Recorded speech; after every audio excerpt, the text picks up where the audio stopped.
Hello guys, welcome to my channel Smart Work 360. Friends, today we will discuss all the bolts that we use for mechanical work in various workshops or industries have different types of numbers written on them. What do all those numbers actually mean? For example, JM 4.6, JM 5.8, JM 8.8, JM 10.9, JM 12.9.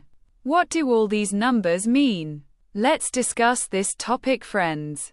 When we install a machine, the bolt breaks while tightening the bolt. I see that there are two types of writing on the bolt.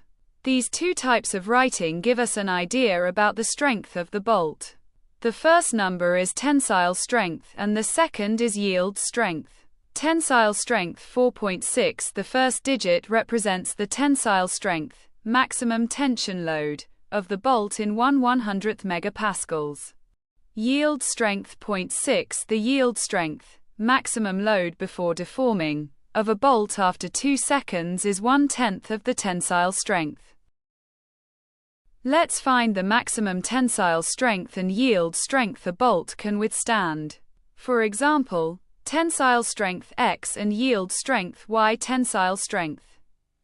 Tensile strength equals XX 100 equals 4 by 100 equals 400 N per square millimeter or 400 MPa, megapascals. Yield strength equals tensile X. Upsilon equals 400 times 0.6 equals 240 N per square millimeter equals 240 megapascals.